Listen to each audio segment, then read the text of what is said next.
Hello दोस्तों, आज मैंने नेटफ्लिक्स पर ग्लास अनियन और नाइव्स आउट मिस्ट्री नाम की फिल्म देखी। मैंने अभी कुछ दिन पहले ही इसके फर्स्ट पार्ट का रिव्यू किया था, जो मुझे बहुत ज्यादा पसंद आया था और मैं बहुत एक्साइटेड था इस सेकंड पार्ट के लिए भी। तो आज मैंने हाई एक्सपेक्टेशंस के साथ इस फिल्म को देखा and let me tell you very first, it's not that bad. But film के पहले 40 मिनट ज्यादा एंगेजिंग नहीं थे, लेकिन उसके बाद मुझे यह फिल्म काफी इंटरेस्टिंग लगी और मैं ये भी कह सकता हूँ कि 40 मिनट के बाद यह थोड़ी थोड़ी एंगेजिंग भी हो जाती है। बट पहले 1 घंटे तक ये फिल्म सिर्फ बिल्डअप ही हो पाती है और उस दौरान ये आपको उबाएगी, पका भी सकती है एंड साथ ही साथ काफी स्लो और बहुत ज्यादा ठंडी भी फील होती है, क्योंकि पहले 1 घंटे तक, I mean to be precise 59 minute 59 minute तक तो यहाँ पर कुछ भी बहुत अच्छा बहुत बड़ा नहीं होता। बट उसके बाद 59 मिनट से यह फिल्म अपने मिस्टीरियस वाले ट्रैक पर आ पाती है, जब लगता है कि अब चीजें बहुत अच्छी और बहुत बड़ी होंगी। लेकिन मेरे मुताबिक चीजें अच्छी तो होती हैं, कुछ अच्छे surprising twist and turn reveal होते हैं, बट जो कुछ भी था वो बहुत बड़ा और बहुत ज्यादा अच्छा आउट ऑफ द बॉक्स या फिर एक्स्ट्रा ऑर्डिनरी कहने लायक मुझे नहीं लगा। आई मीन फर्स्ट पार्ट मुझे बहुत पसंद आया था, क्योंकि वहाँ पर चीजें बहुत ज्यादा सरप्राइजिंग थी, इंटेंस और थ्रिलिंग भी थी एंड ऑफ कोर्स बहुत ज्यादा एक्साइटिंग भी थी। और वहाँ पर जो कुछ भी हो रहा था वो आपको स्टार्ट के कुछ मिनटों के बाद ही पूरी तरह से हुक एंड बुक करके रखता था। डिटेल में जानने के लिए आप मेरे नाइव्स आउट के रिव्यू को जरूर देखें। सो ये फिल्म मुझे उस लेवल की तो कहीं से भी नहीं लगी। मतलब जैसा कि मैंने बताया अभी, यहाँ पर चीजें अच्छी ट्विस्टी तो होती हैं, बट कुछ भी आपको ज्यादा इंटेंस, एक्साइट और थ्रिल नहीं कर पाएगा, क्योंकि फिल्म के स्टार्ट होने से पहले ही यहाँ पर बहुत कुछ हो जाता है। आई मीन स्क्रीन प्ले के मुताबिक, फिल्म के प्रेजेंटेशन और स्टोरी टेलिंग के मुताबिक, और वो चीजें हमें तब पता चलती हैं जब 59 मिनट पर यहाँ वो घटना होती है। उसके बाद वहाँ पर अफरा तफरी मचती है और फिर एक गोली चलती है। उसके बाद फिल्म उस पास्ट में जाती है जो यहाँ पर हुआ तो, बट हमें दिखाया और बताया नहीं गया। और जब आपको पता ही ना हो कि क्या क्या यहाँ पर ऑलरेडी हो चुका है, यहाँ पर क्या क्या चल रहा है, तो फिर कैसी मिस्ट्री, कैसी एक्साइटमेंट और कैसी इंटेंसिटी, क्योंकि आपको तो पता ही नहीं है कि यहाँ पर ऐसा भी कुछ हो चुका है। लेकिन 1 घंटे के बाद वो गन फायर होता है और फिल्म पास्ट में जाती है, तब यहाँ पर पत्ते खुलना शुरू होते हैं। बट उस दौरान भी यह फिल्म ठंडी ही थी, लेकिन साथ ही साथ मिस्टीरियस भी। बट यहाँ पर अच्छी बात मुझे ये लगी कि फिल्म के सस्पेंस को अच्छे से छिपाया गया है। यहाँ पर चीजें हुई तो बहुत कुछ, बट उन्हें बारी बारी जरूरत पड़ने पर दिखाया गया, बताया गया। और तारीफ करनी होगी स्क्रीन प्ले राइटर की, क्योंकि फिल्म का स्क्रीन प्ले बहुत अच्छा है। हालांकि स्टार्ट में बहुत ज्यादा एंगेजिंग नहीं था, लेकिन उन्होंने इसे लिखा ही कुछ इस अंदाज में था कि लोग चीजों पर बहुत ज्यादा गौर न कर पाए। जब चीजें अंत में रिवील हो तभी वो उन चीजों पर गौर करें जिन्हें स्टार्ट में उन्होंने इग्नोर कर दिया था। और अगर फिल्म के स्टार्ट में ही सब कुछ रिवील हो जाता तो आपको यहाँ पर वो वाली चीजें, वो अजीबो गरीब शब्द आपको सस्पिशियस लगने लगते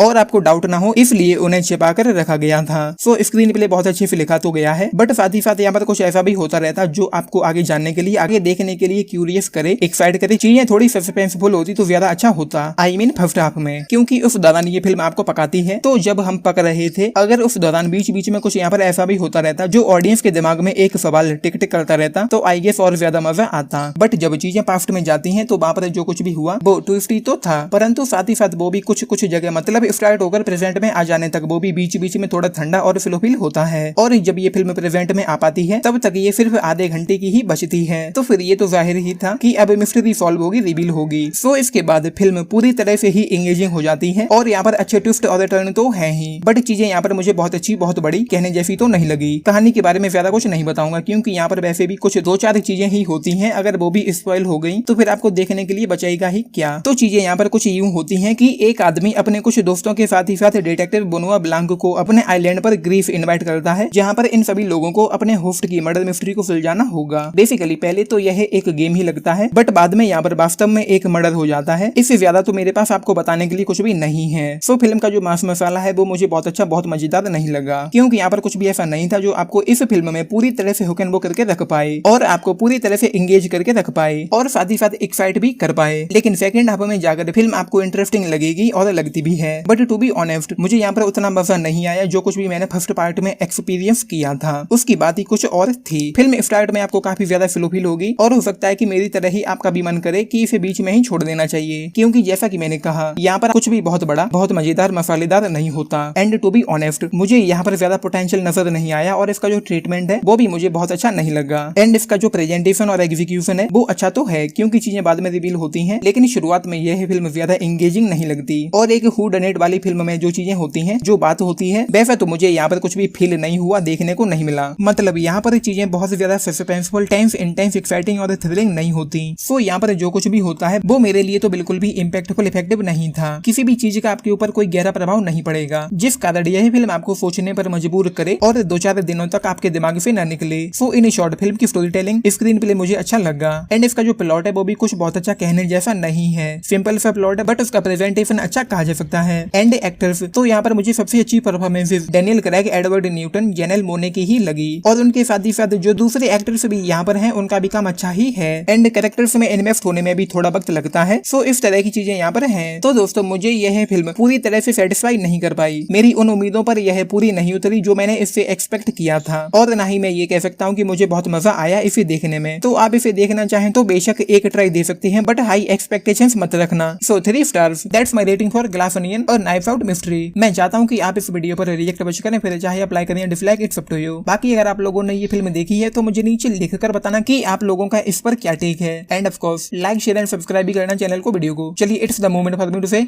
टाटा।